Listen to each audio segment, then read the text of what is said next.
अस्सलाम वालेकुम दोस्तों, मैं हूं Faiq. Welcome to my channel. दोस्तों, जब भी हम वर्ल्ड वॉर 2 को डिस्कस करते हैं तो हमारे जहन में सिर्फ दो चीज़ें आती हैं, हिटलर और जर्मनी। आज की इस वीडियो में हम डिस्कस करेंगे वर्ल्ड वॉर 2 अमेरिका और जापान के पर्सपेक्टिव से। दोस्तों, कहानी को समझने के लिए हमें साल 1930 में जाना होगा, जब जापान में भी इंपीरियलाइजेशन देखने को मिलता है। जापान भी बाकी यूरोपियन कॉलोनाइजर्स की तरह अब कॉलोनाइजेशन को प्रेफर करने लग गया था, इसीलिए उसने काफ़ी सारे एशियन ममालिक के ऊपर कॉलोनाइजेशन करना शुरू कर दी। इस कॉलोनाइजेशन का मकसद हमेशा की तरह वही था कि एक तो पावर को गैदर करना और रिसोर्सेज को एक्सप्लॉइट करना। जापान के उस वक्त के एम्परर, जिनका नाम हिरोहितो था, वो चाहते थे कि तमाम एशियन ममालिक को इकट्ठा करके एक ग्रेटर एशिया बनाया जाए। इस कॉलोनाइजेशन पॉलिसी को इम्प्लीमेंट करने के लिए जापान को पावर की ज़रूरत थी, और वो पावर ज़्यादातर रॉ मटेरियल्स जैसे स्टील, आयरन, कोल और ऑयल से आती थी। क्योंकि जापान के पास इन रिसोर्सेज की कमी थी तो वो अमेरिका से इन तमाम रिसोर्सेज को इंपोर्ट करता था। जापानीज़ एम्परर चाहते थे कि जापान इंडिपेंडेंट हो और इन रिसोर्सेज को खुद इकट्ठा करे। लेकिन अगर हम आज का मौजूदा जापान का एरिया देखें तो यहाँ पर इन रिसोर्सेज की कमी है। इस स्ट्रेटजी के मुताबिक जापानीज़ इंपीरियल आर्मी चाहती थी कि वो नॉर्दर्न चाइना, मंगोलिया और सर्बिया जैसे ममालिक को कंट्रोल करें और यहाँ पर मौजूद इन रिसोर्सेज को एक्सप्लॉइट करें। दूसरी तरफ जापानीज़ इंपीरियल आर्मी एक दूसरा प्लान बनाती है जिसे साउदर्न स्ट्रेटजी कहते हैं। जापानीज़ इंपीरियल आर्मी साउथ के अंदर डच इंडीज़, जो कि आज के दिन का इंडोनेशिया है, और ब्रिटिश मलया, जो कि मलेशिया है आज के दौर का, इन इलाकों पर कब्ज़ा करे और यहाँ से इन रिसोर्सेज को गैदर करना स्टार्ट करे। साल 1931 के अंदर जापानीज़ इंपीरियल आर्मी अपनी स्ट्रेटजी के मुताबिक नॉर्दर्न चाइना के इलाके मंचूरिया पर अटैक करती है और इसको कैप्चर करती है। Launched a coordinated attack on the barracks of the sleeping Chinese army at America world war 1 के बुरे एक्सपीरियंस के बाद अब किसी वॉर में इंक्लूड नहीं होना चाहता था, लेकिन अमेरिका इसको देख के चुप नहीं बैठ सकता था। उसे किसी ना किस्म का एक्शन लेना था ताकि वो जापान को ये बता सके कि उसने जो भी किया है वो गलत है। इसीलिए अमेरिका कोल, आयरन और स्टील की ट्रेड जापान के साथ बंद कर देता है।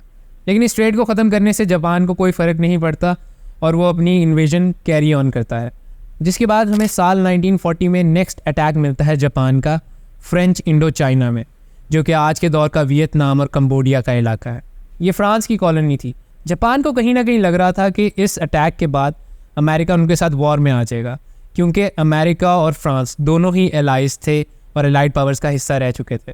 लेकिन अमेरिका फिर भी किसी किस्म की वॉर के अंदर इंटरफेयर नहीं करना चाहता था और इंस्टेड वो जापान के ऊपर ऑयल सैंक्शंस लगा देता है। इसी के साथ साथ ये भी जानना ज़रूरी है कि जापान में उस वक्त 90% जो ऑयल आता था उसमें से 80% ऑयल अमेरिका से इंपोर्ट होता था। अब अमेरिका ने जब ऑयल सैंक्शंस लगा दी तो जापान के लिए एक बहुत बड़ा धचका था।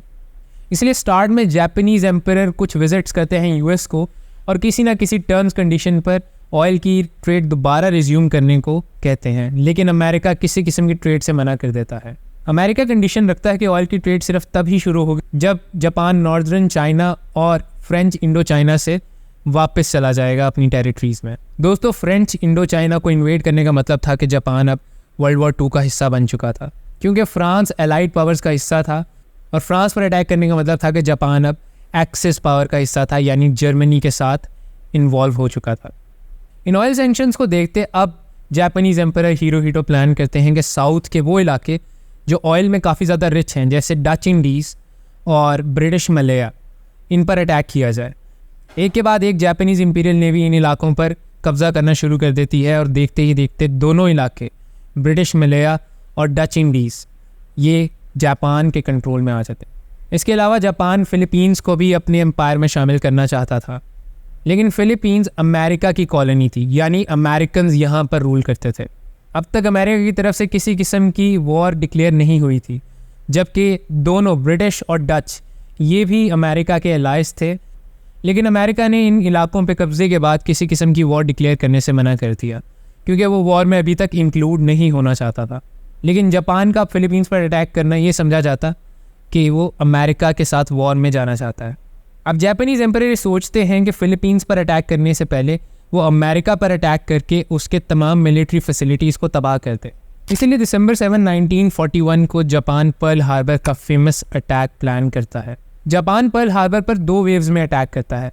पहली वेव में 183 एयरक्राफ्ट्स 2 सेक्शंस में डिवाइड होते हैं और ये 2 सेक्शंस यूएस की बैटलशिप्स और एयरक्राफ्ट्स को टारगेट करते हैं। यूएस की इंपॉर्टेंट बैटलशिप्स जैसे यूएसएस ओक्लाहोमा और यूएसएस एरिज़ोना को अटैक किया जाता है और इनको डिस्ट्रॉय कर दिया जाता है ताकि यूएस किसी किस्म का अटैक जापान पर लॉन्च ना कर सके। इसके 1 घंटे के बाद सेकेंड वेव आती है और वो भी सेम टारगेट्स पर अटैक करती है। इस बॉम्बिंग के ज़रिए यूएस के 188 एयरक्राफ्ट्स और 4 बैटलशिप्स डिस्ट्रॉय हो जाती हैं। इसके अलावा 2000 से ज़्यादा अमेरिकन ट्रूप्स मारे जाते हैं।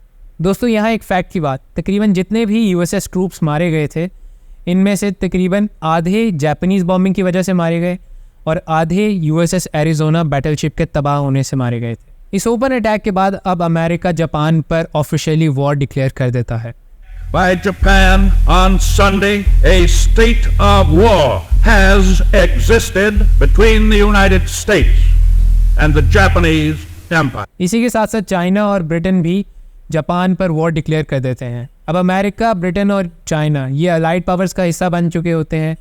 दूसरी तरफ 3 ही दिन बाद जर्मनी और इटली भी यूएस के ऊपर वॉर डिक्लेयर कर देते हैं। पर्ल हार्बर के अटैक के रिस्पॉन्स में अब America battle of Midway launch करता है जो कि 4 से 7 जून तक जारी रहता है, जिसके नतीजे में जापान को हैवी लॉसेस फेस करना पड़ते हैं। इस बैटल की डिटेल हम वर्ल्ड वॉर 2 की वीडियो में डिस्कस कर चुके हैं।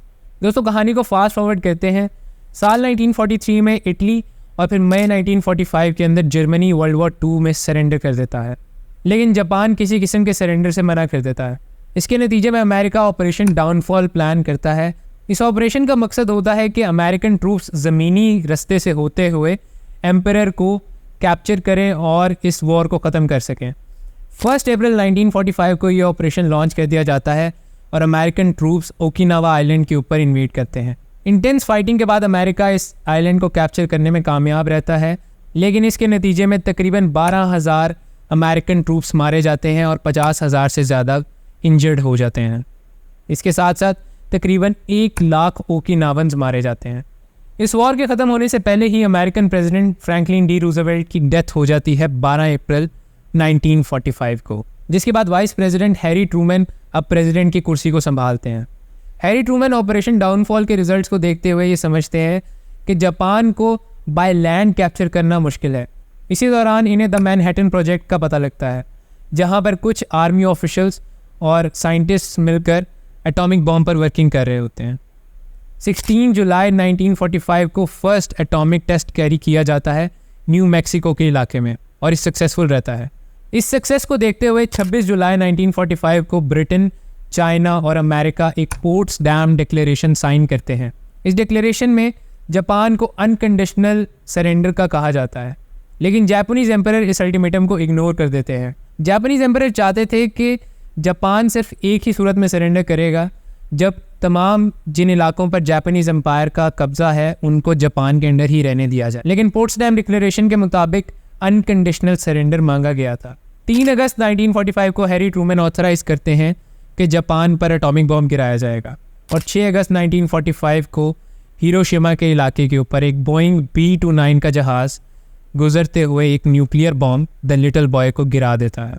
जापानीज़ लोग इस बॉम्ब को अमेरिकन एयरक्राफ्ट से गिरता हुआ देखते हैं और उन्हें पहले समझ नहीं आता कि ये है क्या, लेकिन कुछ ही वक्त के बाद अचानक जैसे ही ये बॉम्ब ज़मीन को हिट करता है तो एक ब्राइट फ्लैश पहले देखने को मिलता है, जिसकी वजह से कई जापानीज़ लोग अंधे हो जाते हैं। उसके बाद अचानक से एक ऊंची सी आवाज़ आती है जो कि लोगों के कानों को बहरा कर देती है। इसके साथ साथ ज़मीन का टेम्परेचर 4000 डिग्री से भी ज़्यादा बढ़ जाता है, जिसकी वजह से लोग वेपराइज होना शुरू कर देते हैं। इस सब के बाद अचानक आफ्टर शॉक्स आते हैं और वो मज़ीद सिटी को तबाह कर देते हैं, जिसके नतीजे में 70% सिटी 70% डिस्ट्रॉय हो जाती है। अटैक के आधे घंटे बाद बारिश शुरू हो जाती है, लेकिन ये कोई आम बारिश नहीं होती, बल्कि बॉम्ब की वजह से पैदा होने वाला डस्ट और ग्रीस जो हवा में मौजूद होता है ये बारिश के साथ मिलकर बहना शुरू हो जाता है और लोगों को एक ब्लैक कलर की बारिश नज़र आती है। इस डिस्ट्रक्शन को देखने के बाद भी जापानीज़ एम्परर सरेंडर करने से मना कर देते हैं, जिसके नतीजे में 9 अगस्त 1945 को अमेरिका एक और बॉम्ब गिराता है द फैट मैन। ये एटॉमिक बॉम्ब नागासाकी के शहर पर गिराया जाता है, लेकिन हिरोशिमा के कंपैरिजन में नागासाकी में इतना ज़्यादा डिस्ट्रक्शन देखने को नहीं मिलता। एक वजह इसकी ये होती है कि नागासाकी का लैंडस्केप थोड़ा सा माउंटेनियस था, जिसकी वजह से आफ्टर शॉक्स के अंदर कोई ज़्यादा बड़े नुकसान देखने को नहीं मिलते। इसके अलावा नागासाकी में रहने वाले लोग शहर के सेंटर को छोड़कर आउटस्कर्ट्स की तरफ मूव करना शुरू कर गए थे, क्योंकि हिरोशिमा के अटैक के बाद अब जापानीज़ काफ़ी ज़्यादा कॉशियस हो चुके थे। Same day Soviet union Manchuria के इलाके पर अटैक कर देती है और इसको जापान से वापस कैप्चर कर लेती है। अब दोनों तरह से इस अटैक को जापान हैंडल नहीं कर पाता और इसके नतीजे के अंदर तकरीबन 2 लाख से ज़्यादा जापानीज़ लोग मारे जाते हैं। इन कैजुअलिटीज़ को देखते हुए अब जापानी सुप्रीम काउंसिल वोटिंग के लिए बैठता है। वोटिंग का मकसद होता है कि ये देख लिया जाए क्या जापान सरेंडर करना चाहता है या जापान सरेंडर नहीं करेगा। वोटिंग का नतीजा ये निकलता है कि 3 वोट सरेंडर के हक़ में होते हैं और 3 सरेंडर के हक़ में नहीं होते, यानी एक टाई हो जाता है।